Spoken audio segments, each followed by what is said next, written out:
నమస్కారం. ఆధ్యాత్మిక సుధాసాగరం ధర్మ సందేహాలు ప్రత్యేక కార్యక్రమానికి సాదర స్వాగతం.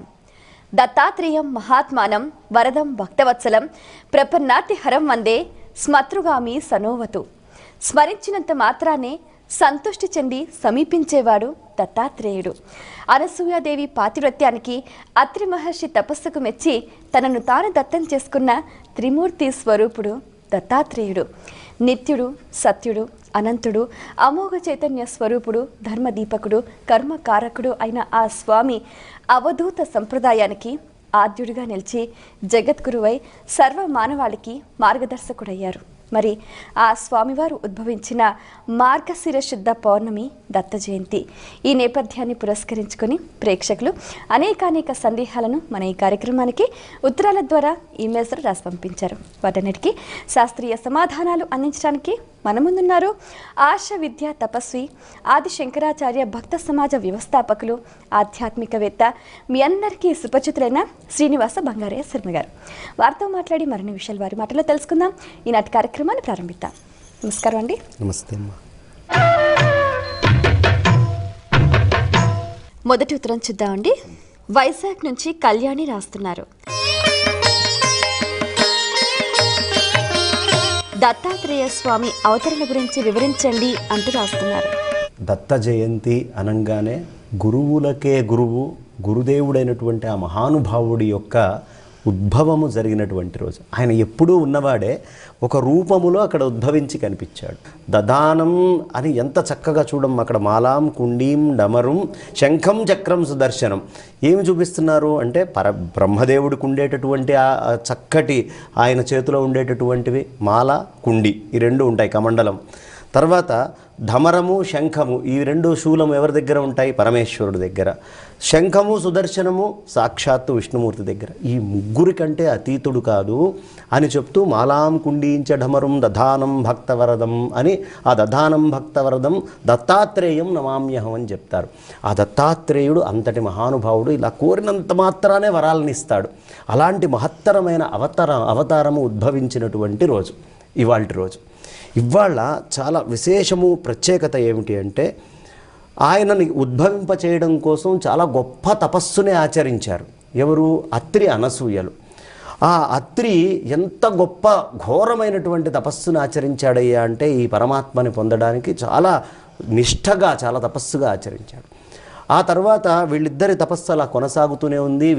వీరింటికి ఆ స్వామి వస్తాడు అనే నమ్మకం కలిగిన తర్వాత ఒకానొక సందర్భంలో బ్రహ్మ, విష్ణు, మహేశ్వరులు ముగ్గురితోటి కూడా పాతివ్రత్య విషయం ఒకటి వచ్చినప్పుడు లక్ష్మీ అమ్మవారు, సరస్వతి అమ్మవారు, సాక్షాత్తు మహాకాళి పార్వతి అమ్మవారు ముగ్గురు కూడా పాతివ్రత్య మహాత్మ్యాన్ని చెప్తున్నప్పుడు ఆవిడ గొప్ప పతివ్రత అని చెప్పడం జరిగింది నారద మునీంద్రుల వారు. చెప్పినప్పుడు ఈవిడ్ని పరీక్షించాలి అని ఆ ముగ్గురు భర్తల్ని ప్రేరేపించారు. ప్రేరేపించేటప్పటికి ముగ్గురు ఆ అనసూయ అమ్మవారి దగ్గరికి వెళ్ళడము, ఆ అనసూయ అమ్మవారిని ఈ ఇంట్లో అత్రి లేనప్పుడు మాకు ఆహారం కావాలి అని అడిగారు. ఇంటికి ఎవరైనా అతిథి వస్తే పతివ్రతామ తల్లి ఏం చేస్తుంది? ముందు అన్నం పెడుతుంది. ఆ అన్నం పెట్టడానికి చక్కగా అక్కడ అన్ని ఏర్పాట్లు చేస్తే, కాదమ్మా వివస్త్రవై అన్నం పెడితేనే మేము తింటాము అనేటప్పటికీ ఒక్కసారిగా ఆవిడ ఆశ్చర్యపోయింది. ఓహో, ఇదేదో పరీక్ష జరుగుతున్నట్టు ఉందని ముందే గ్రహించి ఆమె పాతివ్రత్యము యొక్క మాహాత్మ్యంతో, అంటే ఎలాంటి వాడికి పరమాత్మ ఉద్భవిస్తాడు? అంత పాతివ్రత్యం ఉంటే ఉద్భవిస్తాడు. పాతివ్రత్య మహాత్మ్యంతో ముగ్గురు చంటి పిల్లల కింద మార్చేసింది. కాబట్టి ఇక్కడ మనకి తెలియాల్సినటువంటి విషయం ఏమిటి అంటే పాతివ్రత్య ధర్మము భగవంతుణ్ణైనా సరే ఆధీనంలోకి తీసుకోగలదు, ఏమైనా సాధించగలదు. పాతివ్రత్య ధర్మానికి ఆ శక్తి ఉంది. కాబట్టి చక్కగా 3 రూపాల్లో తీసుకుంటే పతులు ఎంతకాలానికి రాకపోయేటప్పటికీ ఈ ముగ్గురు ప్రార్థన చేయగా, సరే ఈ ముగ్గురు నాకు ఇట్లా సంతానంగా పుడతాను అని మాట ఇస్తే నేను మళ్ళీ వీళ్ళకి పూర్వరూపం ఇస్తాను అని చెప్పింది ఆ తల్లి. అనేటప్పటికీ అనుగ్రహించారు. అప్పుడు ఆ పూర్వరూపము నామము అనేది రావటం జరిగింది. ఆ సందర్భంలో అత్రి మహామునికి దత్తత వచ్చాడు కాబట్టి దత్తాత్రేయుడు అనేటటువంటి నామము. ఆ తర్వాత ఇంకొక తపస్సుని ఆచరించడం వల్ల ఈ బ్రహ్మ విష్ణు మహేశ్వరులు ముగ్గురు 3 రూపాల్లో పుట్టారని కూడా ఉంది. ఒక ఆయన చంద్రుడు, ఒక ఆయన దూర్వాసో మహర్షి, ఇంకొక ఆయన దత్తాత్రేయ స్వామి వారు. ఈ రూపం కూడా చెప్పడం జరుగుతుంది. ఏదైనా బ్రహ్మ విష్ణు మహేశ్వరుల యొక్క కలయిక. అందుకనే మనం గురువు గురించి చేసేటటువంటి స్తోత్రము ప్రతి ఒక్క పిల్లవాడికి తెలిసినటువంటి స్తోత్రం దత్త స్తోత్రమే. గురుర్ బ్రహ్మ గురుర్ విష్ణు గురుదేవో మహేశ్వర గురు సాక్షాత్ పరం బ్రహ్మ తస్మై శ్రీ గురవే నమః అని మనం అంటాం కదా. ఇది కేవలం దత్తాత్రేయ స్వామికి చెందినటువంటిదే. అందుకనే మాలాం కుండీంచఢమరం శంఖం చక్రం సుదర్శనం అనే పదం 3 తీసుకొని ఆయుధాలను చూపించారు. దదానం భక్తవరదం దత్తాత్రేయం నమామ్యహం. ఈ విధంగా స్వామివారి యొక్క అవతరణ జరగటమైంది. ఇంకా చిన్న చిన్న కథలు కూడా ఉన్నాయి. కాబట్టి అసలు ఆ దత్తాత్రేయ స్వామివారి అవతారంలోనే పాతివ్రత్య మాహాత్మ్యం, భగవంతుడు నిర్బంధింపబడి అలా ఆయన ఎంత చక్కగా ఈ తల్లికి ఆ దత్తత వచ్చాడు అనే విషయాన్ని చెప్తుంది. కాబట్టి అసూయారహితుడైనటువంటి త్రిగుణాలకి అతీతుడు, అత్రి అంటే త్రిగుణాతీతుడు అని, త్రిగుణాలకి అతీతుడై అనసూయారహితులైనటువంటి ఈ కలయిక వల్లే దత్తాత్రేయుడు రావటం జరుగుతుంది. అలాంటి వాడికి ఎవరికైనా దత్తత వెళ్తాడు పరమేశ్వరుడు అని చెప్పడానికి మన లోపల ఉండేటటువంటి త్రిగుణాలని జయించి అత్రి 3టిని దాటాలి, అసూయారహితులమై ఉంటే ఆయనంతటా ఆయనే దత్తతగా వస్తాడు. కాబట్టి అనసూయాత్రులకి దత్తాత్రేయుడిగా ఆయన ఉద్భవించటం జరిగింది. మరి ఉత్తరం చూద్దామండి. కర్ణాటక నుంచి వైదేహి రాస్తున్నారు. దత్తాత్రేయుని గురువు అని ఎందుకంటారు? ఆయనకి ఉన్న ప్రత్యేకమైన నామం ఏదైనా ఉందా? తెలియచేయగలరు అంటూ రాస్తున్నారు. ఈ దత్తాత్రేయ స్వామి వారిని ప్రత్యేకమైన నామం, ఆయన్ని గురుదేవా అని పిలుస్తారు. ఈ గురుదేవా అనేటటువంటి పదము ఆయనకి తప్ప ఇంకా ఎవ్వరికీ లేదు. యోగము మొత్తము అందించినటువంటి ప్రప్రథమ గురువు యోగశాస్త్రానికి దత్తాత్రేయ స్వామి వారే. ఆయన నుంచే ఈ యోగమంతా కూడా రావటం జరిగింది. కాబట్టి అంతటి మహత్తరమైనటువంటి ఆ దత్తాత్రేయ స్వామి వారిని అందరము గురువు అనాలి. యోగం ఆయనే ఇచ్చారు. కాబట్టి ఈ గురుదేవ అనేటటువంటి పదము అసలు మీరు తలుచుకోకుండా ఆయన్ని ఇలా గురుదేవా అంటే సాధారణంగా ఆయన అనుగ్రహం కలగడం చాలా కష్టం. కానీ గురుదేవా అని ఎవరు ప్రయోగం చేస్తారో వాళ్ళకి వెంటనే సాక్షాత్కరిస్తాడు. ఆయన్ని గురువు అంటానికి ప్రధానమైన కారణం ఏమిటంటే బ్రహ్మదేవుడు చక్కగా ఆయన ఒక 5 రకాలైనటువంటి సృష్టి ఆరంభం చేసేటప్పుడు మాయ ఉంటేనే కదా ఈ సృష్టిలో మొత్తం అంతా నడిచేది. కాబట్టి తమస్సు అనేటటువంటి దానితో మొదలుపెట్టి మోహము, మహామోహము, తామిశ్రము, అంధతామిశ్రము అని 5 రకాలైనటువంటి ఒక మాయని సృష్టించాడు. ఆ మాయ ఎంత బలం అంటే పుట్టడంతో బ్రహ్మగారిని ఆవరించేసింది. మొత్తము బ్రహ్మగారిని ఈ మాయ మొత్తము ఆవరించింది. ఆవరించేటప్పటికీ ఆయనకి వేదమంతా మర్చిపోయాడు. అసలు భగవంతుడు వేదాన్ని మర్చిపోయాడు. బ్రహ్మదేవుడు మర్చిపోయి ఏం చేయాలో అర్థం కాక ఏమిటి నాకు వేదం గుర్తు రావట్లేదు అని అటు ఇటు తిరుగుతూ రేణుకాదేవి దగ్గరికి వెళ్తాడు.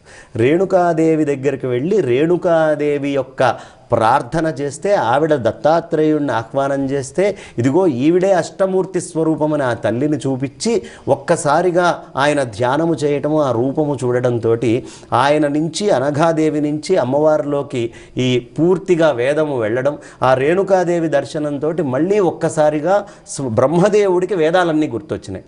కాబట్టి బ్రహ్మదేవుడు ఎవరి నోటిలో నిత్యము వేదమాడుతుందో ఆయన వేదాన్ని మర్చిపోతే మళ్ళీ పునః వేదాన్ని ఇచ్చారు. కాబట్టి ఈయన గురుదేవా అనేటటువంటి సంబోధన చేయటం జరుగుతుంది. ఆయనే గురువు. అందుకనే ఆయన గురువు. యోగశాస్త్రం ఇచ్చింది ఆయనే. మనకి బ్రహ్మగారికి సృష్టి చేసినప్పుడు మాయ వచ్చి వేదం మర్చిపోతే వేదాన్ని ఇచ్చింది ఆయనే. కాబట్టి ఆయన్ని గురువు అనడము, గురుదేవా అనడము అనే సంప్రదాయం. మరి ఉత్తరం చూద్దామండి. వరంగల్ నుంచి భాగ్యలక్ష్మి రాస్తున్నారు. దత్తాత్రేయుడికి కూడా అవతారాలు ఉన్నాయా? తెలియచేయగలరు అంటూ రాస్తున్నారు. దత్తాత్రేయ స్వామి వారు ఆయన ఎప్పుడూ నిత్య నిరంతరము నిర్మలంగా తిరుగుతూనే ఉంటారు. ఆయన ఉండగానే ఆయన జ్ఞానావతారం. దత్తాత్రేయ స్వామి వారి అవతారం మిగతా అవతారాల్లాగా నృసింహ అవతారంలాగానో దశావతారాల్లాగానో కాకుండా 21 అవతారాల్లో విష్ణుమూర్తి ధరించినటువంటి జ్ఞానావతారమైన 6వ అవతారము దత్తాత్రేయ స్వామి వారు. ఈ దత్తాత్రేయ స్వామి వారు ఆయన అవతరించడమే కాకుండా ఈ గురు పరంపర అంటే ఎవరెవరిని గురువుగా చూసినా మనము ఆ గురుస్వరూపం అంతా దత్తాత్రేయుడే, దీంట్లో అనుమానం అక్కర్లేదు. అయినప్పటికీ ప్రస్ఫుటంగా కనిపించేట్టుగా మనకి శ్రీపాద శ్రీవల్లభుడిగా, నృసింహ సరస్వతిగా, అనేక మంది యోగులుగా రకరకాలైనటువంటి రూపాల్లో, అది కాకుండా 64 అవతారాలు ఉన్నాయి.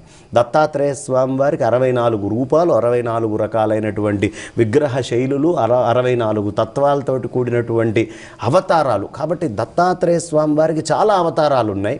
ఆయన విష్ణువాంశ సంభూతుడు, అలా కాకుండా బ్రహ్మ విష్ణు మహేశ్వర తత్వము కలిగినటువంటి వారు. కాబట్టి ఆయన అవతారాలు అనన్య సామాన్యమైనటువంటివి. అనేక అవతారాల్లో ఒక్కొక్క అవతారాన్ని ఒక్కొక్క ధర్మము కోసం ఆయన వినియోగించారు.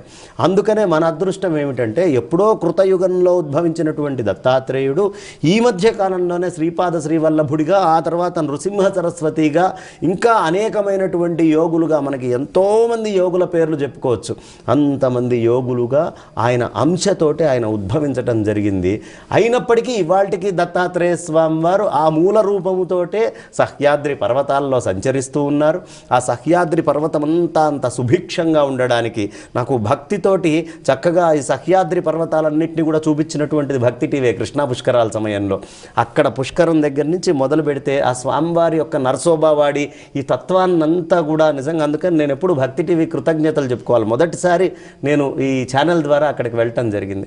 ఆ దత్తక్షేత్రము, ఆ సహ్యాద్రి పర్వతాలు, ఆ వైభవము, ఆ కృష్ణమ్మ ఉద్భవించినటువంటిది, ఆ గోదావరి తల్లి ఉద్భవించినటువంటిది అంతా కూడా ఈ దత్తాత్రేయ స్వామి వారికి సంబంధం ఉన్నటువంటి ఈ పూర్తి ఈ పర్వతములోనే ఇప్పటికీ సహ్యాద్రి పర్వతాల్లో స్వామివారు ఉన్నారు. ఆయన ఉంటూనే అవతారాలని మనకి స్పష్టంగా చూపిస్తూ ఉన్నారు. అది ఆయన ప్రత్యేకతమ్మ. మరో ఉత్తరం చూద్దామండి. హైదరాబాద్ నుంచి కృష్ణవేణి రాస్తున్నారు. దత్త భగవానుడి అనుగ్రహం కలగడం కష్టతరమా, తెలియచేయగలరు అంటూ రాస్తున్నారు. స్వామి ఎంత కరుణాకటాక్షాలని చూపిస్తారో అంత పరీక్షలకు గురి చేస్తారు. అసలు సామాన్యమైనటువంటి పరీక్షలు కాదు. ఆయన పరీక్ష ఇంత అంత అని చెప్పడానికి వీల్లేదు. ఇవాళ మనం చెప్పుకుండేటటువంటి, ఇందాక గురువెవరు అని కూడా అడిగారు కదా, ఆయన చెప్పుకుండేటటువంటి రూపాలన్నిట్లో కూడా పరశురాముడు ఒక అవతారం. అంతటి అవతారము స్వామివారి యొక్క శిష్యుడు. ఆయన దగ్గర నుంచి త్రిపుర రహస్య జ్ఞానఖండ సారము అని చెప్పుకొని చక్కగా హేమలేఖ, హేమచూడు, అద్వైత వేదాంత తత్వాన్ని మొత్తాన్ని అక్కడి నుంచి ఆయన నేర్చుకోవటం జరిగింది. కార్తవీర్యార్జునుడు, ఎవరిని తలుచుకుంటే మనకి నష్టమైనటువంటి ద్రవ్యాలు వస్తాయో, ఎవరి చరిత్ర దత్తాత్రేయ స్వామి వారి దాంట్లో చాలా ప్రధానమయ్యి ఉంటుందో అది మొత్తము కూడా కార్తవీర్యార్జునుడు ఆయనకి సహస్రమైనటువంటి బాహువుల్ని తీసుకొని వచ్చి అంత శక్తివంతుడు కావడానికి, నిర్జింపబడడానికి, రెండిటికీ కూడా దత్తాత్రేయ స్వామి వారే కారణం. ఇంకా అసలు ఆ దత్తాత్రేయ స్వామి వారి యొక్క ఆ విభూతులలో ఎంతమంది ఎన్ని కథలు. దీపకుడి యొక్క చరిత్ర తీసుకున్నాం అనుకోమ్మా, దీపకుడి యొక్క చరిత్ర కూడా పూర్తిగా మనకి అందులో స్పష్టంగా కనిపిస్తూ ఉంటుంది. ఈ దీపకుడి చరిత్రనే అనుకుంటే నహుషుడి చరిత్ర తీసుకున్నా, లేదు అనేక మంది రాక్షసుల్ని ఆయన వధించినటువంటి విధానం చూసి, దేవతల్ని బ్రోచినటువంటిది చూసిన, ఇంత పెద్ద భక్తుల్ని కూడా ఎంతో పరీక్షకి గురి చేసి, కానీ ఒక పరీక్ష కాదు, వీళ్ళందరూ రకరకాల పరీక్షలు ఆయన తంతాడు ఒక్కొక్క రూపంలో. అసలు అంతెందుకు, ఆయన ఉద్భవించినప్పుడు పెద్ద ఆయన రూపము చూసి సమ్మోహితులైపోయి ఋషికుమారులందరూ వచ్చి ఆయన చుట్టూ చేరారు. ఇది చూసినటువంటి ఆయన అసలు వీళ్ళు ఎంత మోహితమయ్యారు, నాలో తత్వాన్ని ఏం దర్శించారు, పరీక్ష చేద్దామని ఆయన ఏం చేశారు, మెల్లిగా ఒకసారి వెళ్ళిపోయి అలా ఆ నీళ్లల్లో మడుగులోకి వెళ్ళిపోయారు. వెళ్ళిపోతే ఆ రూపాన్ని మళ్ళీ చూడాలనే తపనతోటి ఈ మొత్తం ఋషికుమారులందరూ కూర్చొని ఎదురు చూడటం మొదలుపెట్టారు. అక్కడ ఎదురు చూస్తూ ఉన్నారు. ఎంతసేపటికి స్వామి బయటికి రాడే, అలా లోపలే కూర్చొన్నాడు. 100 సంవత్సరాలు గడిచింది. 100 సంవత్సరాలు వీళ్ళని పరీక్షించాడు. ఈ 100 సంవత్సరాలు నిరీక్షించలేక కొంతమంది వెళ్ళిపోయారు. కానీ చాలా మటుకు అక్కడే ఓపిక్గా కూర్చొని, కృతయుగం నాటి మాట మనం చెప్పుకుంటోంది కాబట్టి అప్పుడు 100 సంవత్సరాలంటే పెద్ద లెక్క కాదు, వేల సంవత్సరాల జీవితంలో ఒక 100 సంవత్సరాలు. వాళ్ళు అలా కూర్చొని ఎదురు చూసి కొంతమంది వెళ్ళిపోయి కొంతమంది ఉన్నారు. ఈ ఉన్న కొంతమందిని కూడా ఆయన మళ్ళీ వెంటనే 100 సంవత్సరాలు ఆగాడు కదా అని వెంటనే బ్రోయలేదు. ఆయన ఏం చేశాడు, చక్కగా పైకి లేచొచ్చి వీళ్ళని పరీక్ష చేయాలని ఒక చేతిలో అమ్మాయిని పెట్టుకొని కూర్చున్నాడు, ఇంకో చేతిలో మధ్యపాత్ర పెట్టుకున్నాడు. చిచి, ఈయన కంటే కూడా మనకి ఆవు మాంసం తినేటటువంటి వాళ్ళు నయ్యం, ఇంత దుర్వ్యసనాలతో ఉన్నవాడి కోసమా 100 ఏళ్ళు మనం కూర్చుందని కొంతమంది వెళ్ళిపోయారు. ఆ మిగిలిన కొంతమంది దాన్ని కూడా లీలగా చూస్తూ, ఆ రూపాన్ని అలా చూస్తూ సంభ్రమాశ్చర్యాలతోటి అలా ఉండిపోయారు.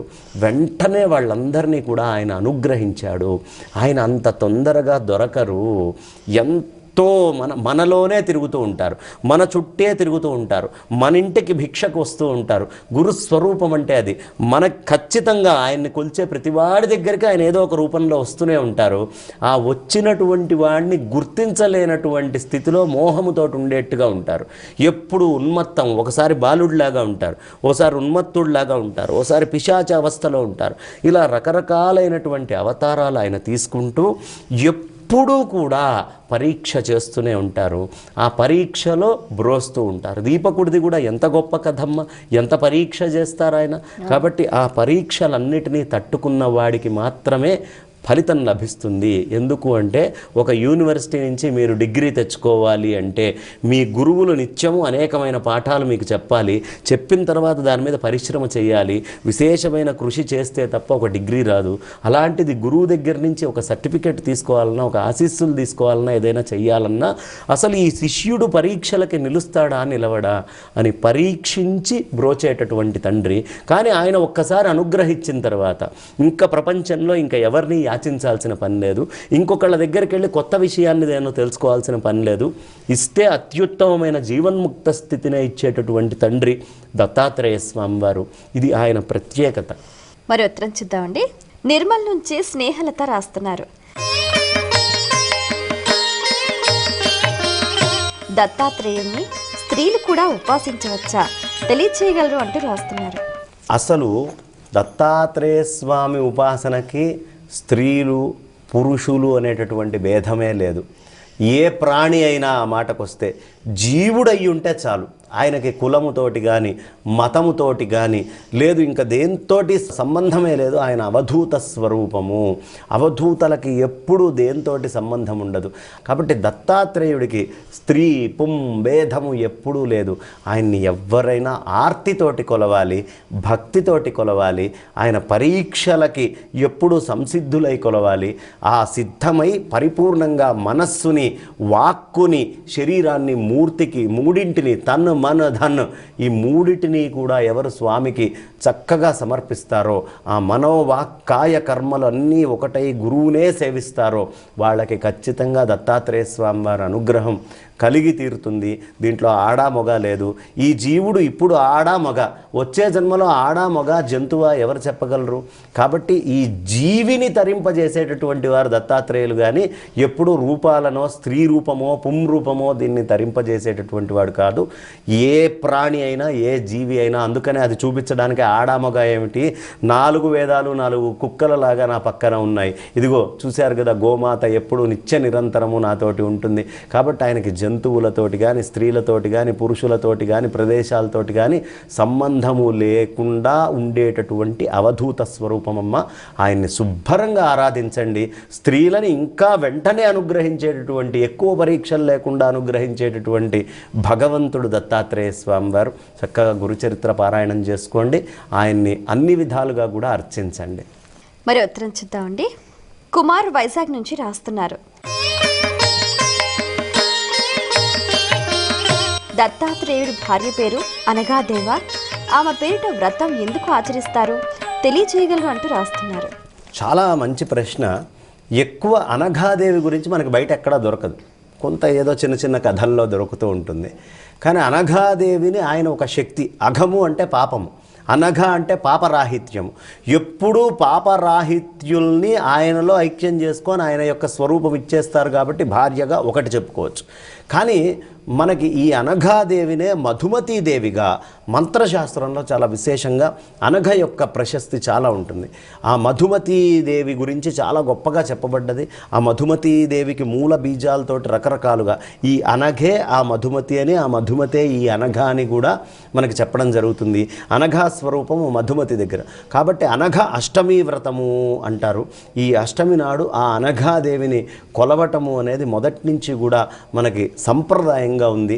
ఎవరైతే ఆ పాపరాహితమైనటువంటి దాన్ని కొలుస్తారో అక్కడే దత్తాత్రేయ స్వామి వారి అనుగ్రహము, పాపరాహిత్యము అనేటటువంటి స్థితితో ఉండేటటువంటి జీవుడికి ఐక్యస్థానాన్ని ఇస్తాడనేటటువంటి యోగ సందేశము కూడా అందులో మనకి ప్రత్యేకంగా. విశేషం ఏమిటంటే మీరు మధుమతి సమేత దత్తాత్రేయ స్వామి వారు ఈ ప్రపంచంలో ఒక్క మన తెలుగునాట మాత్రమే ఉన్నారు.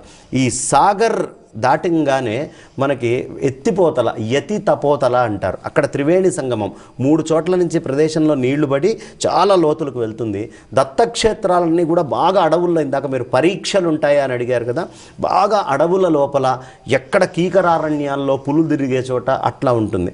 అక్కడ ఈ దత్తక్షేత్రం ఒకటి ఉందమ్మా. ఏకముఖి దత్తాత్రేయ స్వామి వారు, అనఘా సమేత దత్తాత్రేయ స్వామి వారు స్వయంభూ, ఆయనంతటా ఆయన ఉద్భవించిన ఆయన ఈ కొండ గుహల లోపల కూర్చొని ఉంటారు. అసలు ఆ మధుమతి అమ్మవారి యొక్క అందము, ఆ రూపం అలా చూస్తే మనం చూస్తూనే ఉంటాము. కానీ ఎంతోమంది ఎత్తిపోతలు వెళ్తారు. దత్తాత్రేయ స్వామి పరీక్ష ఏమిటంటే 1000 మంది వెళ్తే అందులో 5 మాత్రమే ఈ దత్తాత్రేయ స్వామి దగ్గరికి వెళ్తారు. అంత విశేషంగా చాలా కృషి చేసి నడుచుకుంటూ లోపలికి వెళ్ళి కొండలెక్కితే దొరుకుతాడు ఆ స్వామి. దత్తాత్రేయ స్వామి వారిని ఆ మధుమతి సమేతంగా, అనఘా సమేతంగా కొలిచి ప్రార్థన చేసి ఆ అనఘాష్టమి వ్రతాన్ని గనక ఆచరించినట్లయితే ఖచ్చితముగా వాడికి ఏ కోరిక ఉన్నా, ఏ ఈప్సితమున్నా, ఎలాంటిది కావాలన్నా ప్రభువు తక్షణమే అనుగ్రహిస్తాడు. అనఘాష్టమి వ్రతానికి అంత వైశిష్ట్యం ఉందమ్మా. మరి ఉత్తరం చూద్దామండి. ఈమెయిల్ ద్వారా కార్తికేయ రాస్తున్నారు. గురు చరిత్ర అంటే దత్తాత్రేయుని జీవిత చరిత్ర తెలియచేయగలరు అంటూ రాస్తున్నారు. అమ్మ, గురు చరిత్ర అనేటటువంటిది ఖచ్చితముగా దత్తాత్రేయ స్వామి వారి యొక్క జీవిత చరిత్ర, దీంట్లో అనుమానం ఏం లేదు. ఈ జీవిత చరిత్రలోనే అసలు గురుతత్వం అంటే ఏమిటి, సమస్తమైన గురువుల యొక్క చరిత్ర. ఒక్క దత్తాత్రేయుడు అంటేనే ఎవరు గురువు అయితే ఆ చరిత్ర అయింది. ఆయన ప్రత్యేకత ఏమిటి అంటే అసలు గురువు అంటే ఎవరు అనేది దత్తాత్రేయ స్వామి చరిత్ర మనకు చదివితే తెలుస్తుంది. ఎంతమంది అయ్యా నీకు గురువులు అంటే నాకు మొత్తం 24 మంది గురువులు అని చెప్పారు ఆయన. ఎవరెవరు అంటే సముద్రాన్ని తీసుకోవయ్యా, గాలిని తీసుకో, ఆకాశాన్ని తీసుకో, చెట్టుని తీసుకో, కొండ చిలువని తీసుకో, పావురాలను తీసుకో, ఇలా అన్ని రూపాలని, సముద్రాన్ని తీసుకో, సూర్యుడిని తీసుకో, చంద్రుడిని తీసుకో అంటూ ఆయన గురువులుగా చెప్పుకుంటూ వెళ్ళారు. కాబట్టి గురు చరిత్ర అంటే ఆయన ప్రకృతిని మొత్తాన్ని గురుస్వరూపంగా ఎలా చూడాలి. కాబట్టి మొత్తము నేనేనయ్యా వ్యాపించి ఉంది. నేర్చుకోగలిగేటటువంటి శక్తి గనక నీకున్నట్లయితే ఈ ప్రపంచంలో గురువు అంతటా ఉన్నాడు. గురువు లేనటువంటి ప్రదేశము లేదు. ఇది గురు చరిత్ర మనకి చెప్పేది. ఇందులో అధ్యాయాలుగా ఆ గురువు యొక్క వైభవం ఏమిటి, వేదాలు ఏమిటి, వేదాల యొక్క విభజన ఏమిటి, ఏ రోజు ఎలా చదవాలి, ఒక పారాయణ గ్రంథంగా ఎలా చదవాలి అంటూ ఈ చరిత్రని మొత్తం గనక మనం సక్రమంగా చదివితే ఒక జీవి పుట్టినందుకు గురువు గురించి తెలుసుకోకుండా గనక మరణిస్తే ఆ అమావాస్య రోజు చంద్రుడు లేని ఆకాశం ఎలాంటిదో గురు చరిత్ర చదవనటువంటి వాడి జీవితం కూడా అలాంటిది, అంధకారంతో పూర్తిగా నిండి ఉంటుంది. ఒక్కసారి గనక గురు చరిత్ర ఆర్తితో, ప్రేమతో, భక్తితో మనం తీసి చదివితే అందులో దత్త చరిత్ర ఒకటే కాదు, అసలు మానవ జీవితానికి అవసరమైనటువంటిది, వాడి మనస్సుకి, ప్రతి జీవికి గురువుని పెట్టుకోవడానికి అవసరమైన చరిత్ర గురు చరిత్ర. ప్రతి జీవి వాడు ఉద్ధరింపబడడానికి ఒక చరిత్ర అవసరం కదా, ఆ చరిత్రని చెప్పేటటువంటిది ఈ గురు చరిత్ర. ఈ గురు చరిత్రని అందరూ పారాయణం చేయాలి. ఆ దత్త ప్రభువు యొక్క అనుగ్రహాన్ని పూర్తిగా పొందాలని మన భక్తి టీవీ తరఫున ఇంత చక్కటి కార్యక్రమము ఈ దత్తాత్రేయ స్వామి వారి గురించి ఏర్పాటు చేసి నాకు కూడా మననం చేసే భాగ్యం కలిగించినందుకు ప్రేక్షకులకి, మీకు అందరికీ దత్తాత్రేయ స్వామి వారి జయంతి శుభాకాంక్షలు చెప్తూ ఉన్నామ్మా. చాలా సంతోషం అండి. మీ అమూల్యమైన సమయాన్ని కేటాయించి దత్తాత్రేయ స్వామివారి అవతార వైశిష్ట్యాన్ని సవివరంగా, సశాస్త్రీయంగా మా అందరికీ తెలియజేసినందుకు ధన్యవాదాలు. వీక్షించారు కదండి, ఇది ఇవాల్టి మన ప్రత్యేక ధర్మ సందేహాలు కార్యక్రమం. మీకు కూడా ఇంకా ఏవైనా సందేహాలు కలిగితే మా ఈ కార్యక్రమానికి మీ సందేహాల్ని క్లుప్తంగా, సూటిగా, స్పష్టంగా పోస్ట్ కార్డ్పై లేదా ఈమెయిల్స్ ద్వారా రాసి పంపించండి. మా చిరునామా ధర్మ సందేహాలు, కేర్ ఆఫ్ భక్తి TV, road number 92, Jubilee hills, Hyderabad 5,96,000. మా ఈమెయిల్ ఐడి bhakti@gmail.com. మరో కార్యక్రమంలో మీ సందేహాలు మా పండితుల సమాధానాలతో మళ్ళీ కలుద్దాం. అంతవరకు సెలవు. నమస్కారం.